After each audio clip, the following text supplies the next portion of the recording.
வணக்கம். நான் உங்கள் கரண், பிரான்ஸ்லேருந்து. எல்லாரும் எப்படி இருக்கீங்க? எல்லாரும் சுகமாக இருக்கணும்னு சொல்லி இறைவனை வேண்டுகிறேன். இன்று ஞாயிற்றுக்கிழமை 26/4/2026.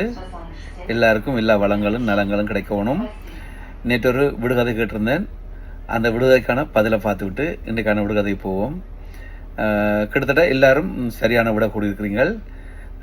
அதுக்கு வாழ்த்துக்களும் நன்றிகளும்.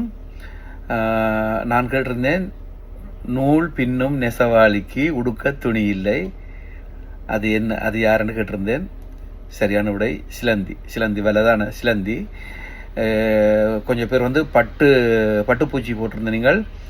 பட்டுப்பூச்சி அதில் உடுக்க துணி ஏன்னு சொன்னால், பட்டுப்பூச்சி கொன்று போட்டுத்தான் அதுக்கான நூல் எடுப்பார்கள்.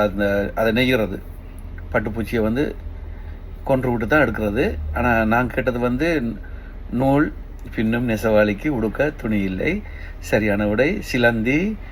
வாழ்த்துக்களும் நன்றிகளும். இன்றைக்கு இன்னொரு குறளுக்குள்ள போவோம். குறளை நீங்கள் கண்டுபிடிங்கள். இது உங்களுக்கு பெரும்பாலும் தெரிஞ்ச குறளாக தான் இருக்கும். இருந்தாலும் மீண்டும் அதை மீட்கும்போது சந்தோஷமாக இருக்கும். அதாவது என்ன நான் கேட்குறேன்னு சொன்னால், எந்த ஒரு உயிரினத்துக்கும் தீங்கு விளைவிக்காமல் இருப்பவரை கடவுளுக்கு சமமாக கருதுவார்கள். எந்த ஒரு உயிரினத்துக்கும் தீங்கு விளைவிக்காமல் இருப்பவரை கடவுளாக போற்றுவார்கள். அது எந்த குறளோட பொருந்தும் என்ற கண்டுபிடிக்கணும். எந்த குறளோட பொருந்தும் என்று கண்டுபிடிங்கள்.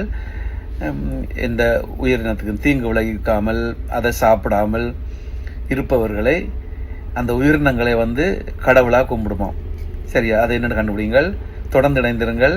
மிக மிக நன்றி. மீண்டும் வாழ்த்துக்களும் நன்றிகளும். அடுத்த இன்னொரு கேள்வியோடு சந்திப்போம். பாய்.